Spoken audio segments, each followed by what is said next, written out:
So I'd like to take a moment to talk about the possibility, now I'm saying possibility, of converting this kit into the Prototype Kampfer.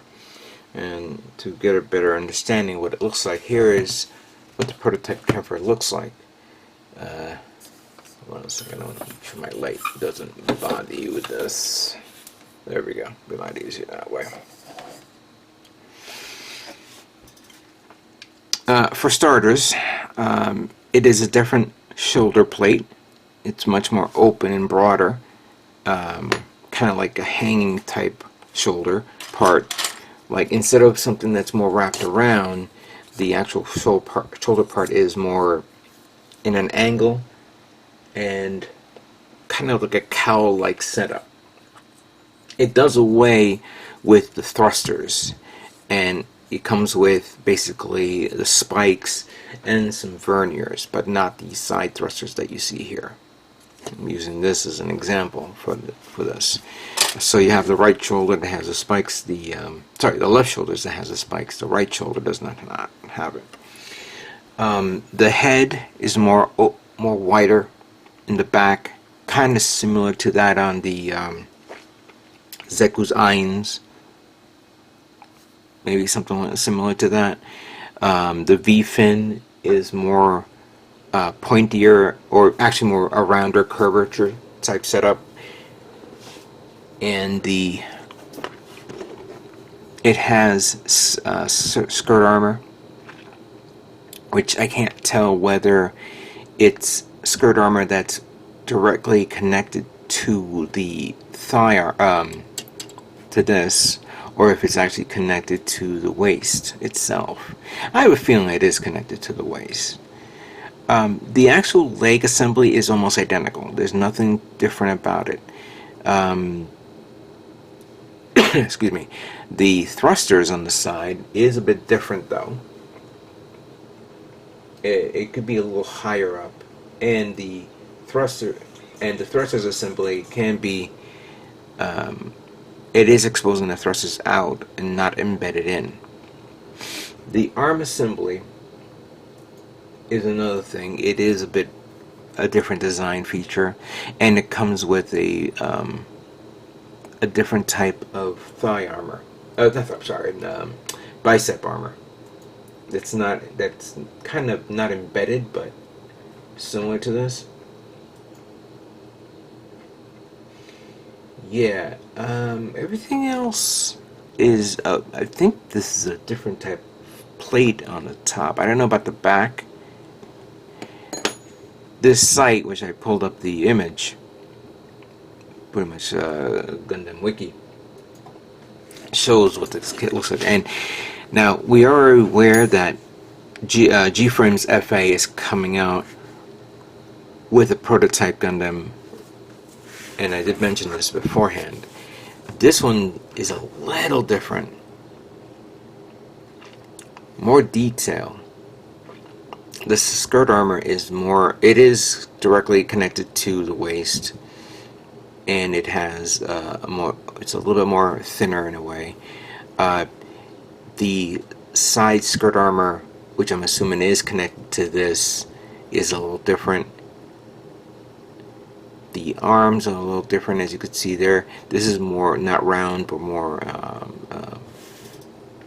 a square shaped setup. Here is, of course, this, which of course you have this part, which supposedly would have been a skirt armor. But I'm sorry, skirt armor, spikes for that. And it did away with the thrusters, but it does have one side thruster up there. This is a really, really beautiful, beautiful design. Here's what it looks like in action. I wish I could have known about this prior to me purchasing the other one. I am not getting this, of course. I would love to get this, but would I be able to convert this into either that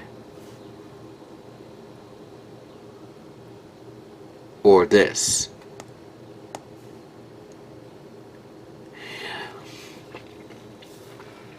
The cool thing about it is, maybe, I did mention that I'm working on the gun, fine.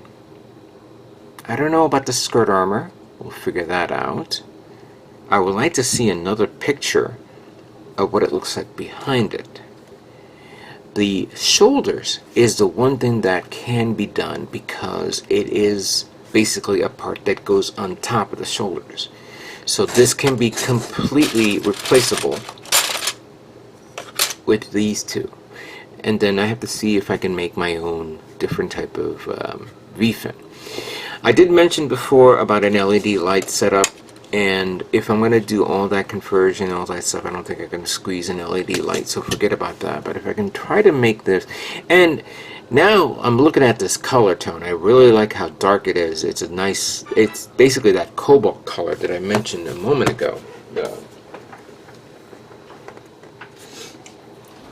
Well, where is it? I just had it here a minute ago.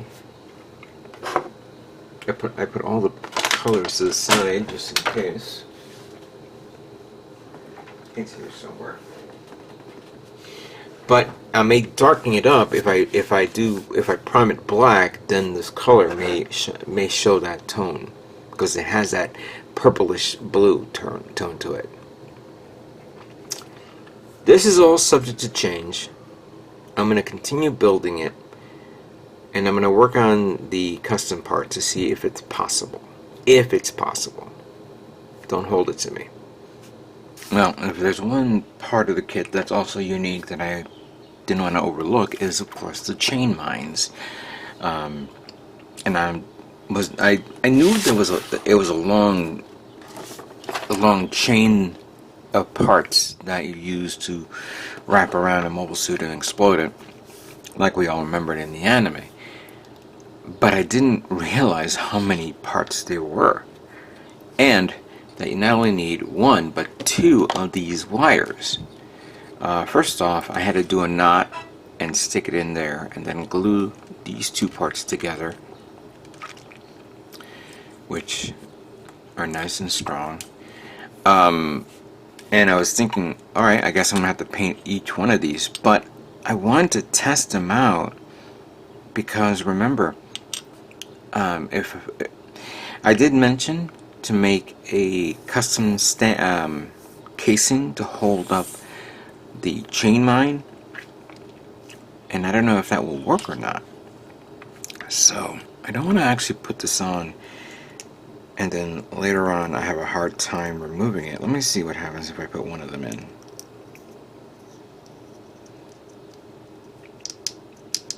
Oh, actually, yeah, I think I can do it.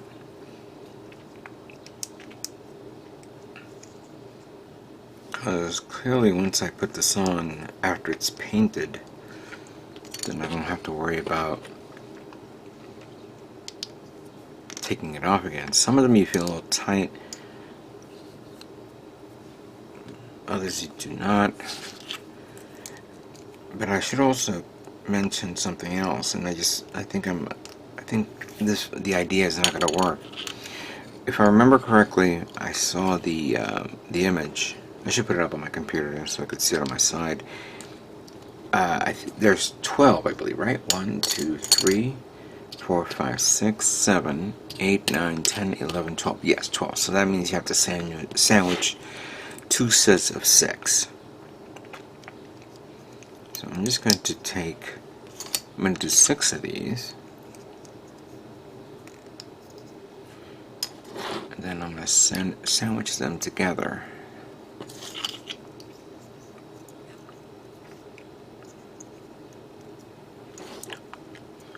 Might as well do it this way, one on top of the other.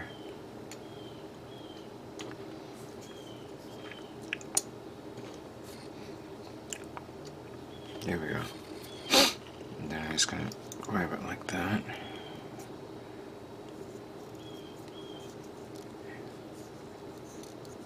There we go. So imagine 2 of these together, separated by a part here, held up by 2 clamps on the side, and then this one is already sticking out here at the other end.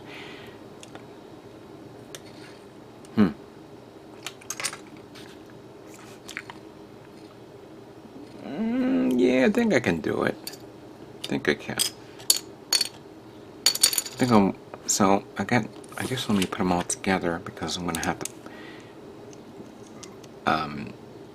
I did clean up the sides and on the little bottom part of the mine. The side on the bigger mine is has some flashing into it, which I need to go in and sand it down with a sanding sponge and some of my sanding sticks to help me smooth it out.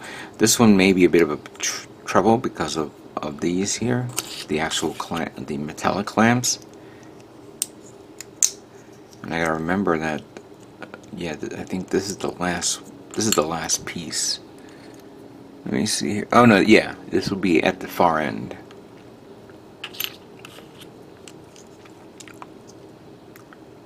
Which, of course, now I think I know what Prime was telling me. If you do it, remember that the last 4 or 5 will have the clamps. And could that interfere with the actual idea? Oh,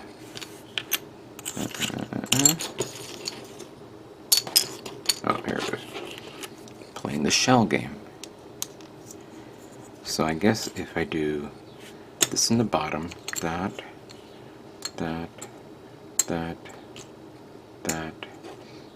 then 2 of these. Actually, there's 1, 2, 3. There's too many.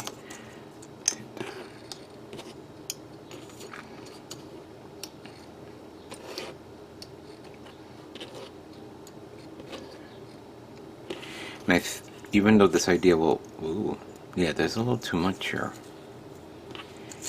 I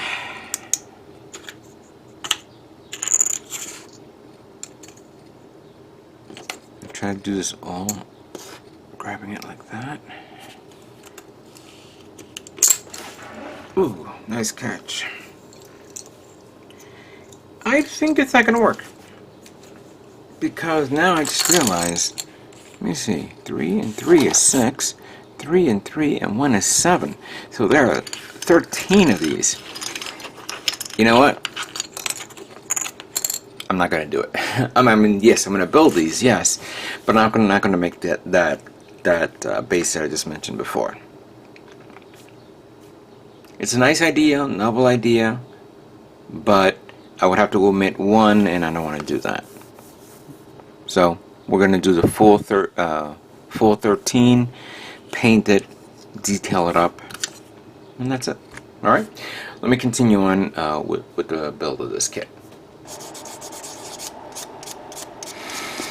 Alright, so right now I'm finishing up sanding some of the parts here that makes up the Kampfer, the armored parts, that is. Making sure I got all the nub marks and stuff like that. I think that is good, but I think I need a... where's my sanding stick? No, not this one. Actually, we could use this for now. Yeah, there's a notch there. And I keep dropping. Oh, there it is. So make sure I.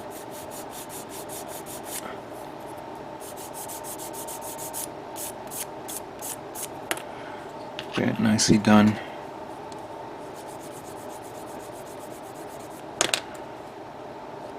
That's good. Alright. Now I have a lot of parts here that I began sanding down, and now I need to review the ones that definitely need to be glued on or put together and things like that. Quite frankly, the one big one would be the actual shoulder parts itself, like I mentioned here, like I talked about here. Now, this one is done because I had to get this part in there. Now, this is the part where this detail part is designed to hold up the yellow thrusters. Now, I did clean up a few here. Oops. Oh, there it is. I cleaned up a few here. And I know that some of these will go in there. Unfortunately, I forgot to mark which one was which. So I kind of screwed myself there to a certain point. I think that's it, but I don't want to put it in just yet, and I'm gonna have to pop it out so that way I can paint it separate. The one big thing I need to do is sand this down. I did put a lot of glue here and here and there, but this is going to be... Now, how to sand this off is going to be a pain in the ass. This part will be easy all the way here. This is the big issue right there. And if they decide to make a 2.0, clearly they're going to need to figure this out as well. I can imagine somebody went through great pains to clean this up, because this is going to be a chore for me. Let me do this one here, because this one's the other part. And I'm going to need this. Put that here. There's this part here to hold it up. And by the way, you got to be very careful which one to put, because one will go on. I think they're specific for each one, so be careful.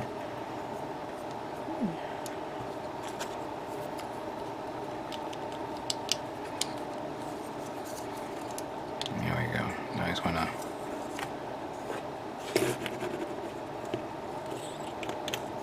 Get a hefty amount in there.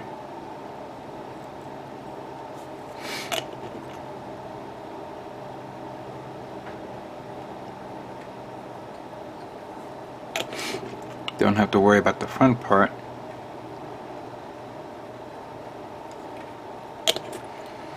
Because that one's going to be covered up by a spike.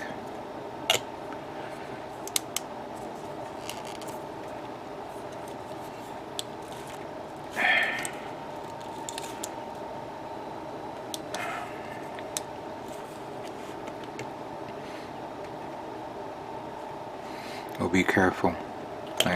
Sometimes I do this and I forget that my finger's there, and then all of a sudden, boom, I'm feeling some stickiness.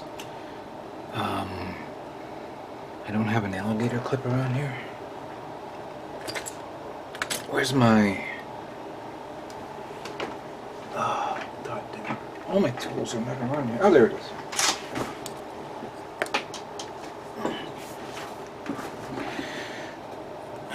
This one is fine.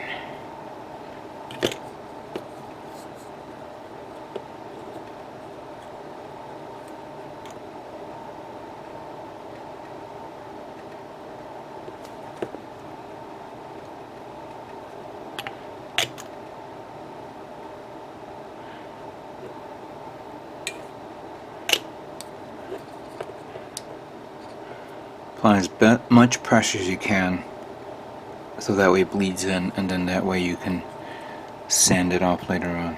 Okay. Alright. I'm in the midst of sanding down all these parts, and ooh, it's a big of a chore to do this right now.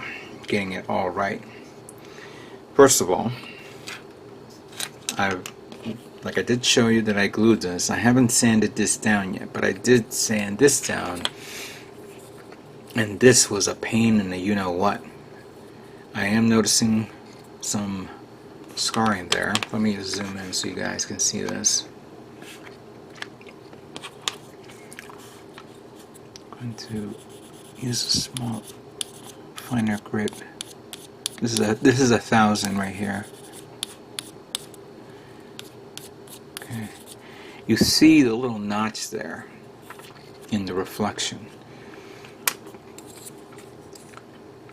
You also see this, which I used the sanding sponge. Let me just remove some of this here. At first, so even though I glued these two parts there, I was trying to sand them down, and I have this tool here which will allow me to scrape and sand, but I kind of like maybe overdid it and started scarring it a bit. So again, I'm using like 400 grit sanding, going in there. Just do this. If I had, I have a Dremel, but the battery needs to be recharged again, so I haven't bothered to pull it out yet to do that. But so far I've gotten pretty much all of it done. It looks good. Now there is something that I've noticed some model builders use to check things. Now I've been using you know, the tack to see if I can get see if there's any holes or any indentations, if I need to check on the smoothness of a part. However, if you take a cotton ball and douse it with alcohol, preferably maybe 70 or 90% isotopic alcohol, and you pass it around like this, it'll wetten it a bit, and then it'll give you a better grasp at what you're seeing. And then with the reflection, you can tell if you've gotten the you know, gotten any if you see any lines or anything like that, especially up here. There is a bit of a fading there, and every time I pass it with this, I see it, so I need to cover that. There is a little bit there. This one took me a while to get it, you know, clean it up, but there's one little part here which I'm going to have to pull out. This 400 grit, just go like that. Then get out the 400 grit on the sponge. So this is a little bit worn out. Then a little bit of, then get a 600.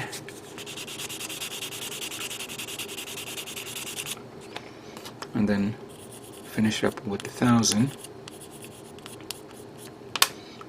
And then just do this. There we go.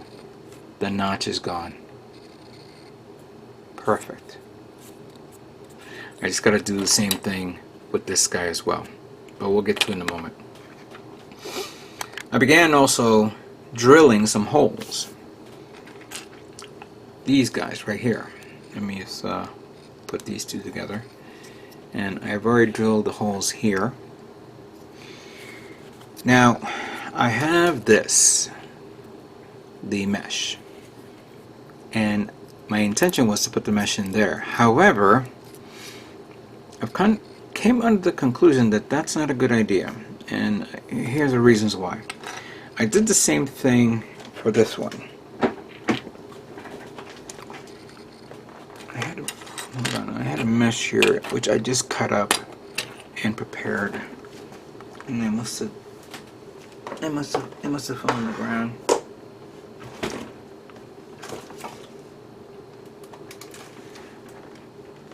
I can't find it, but that's okay because I'm actually not going to use it. And the reasons why is that when I put under it,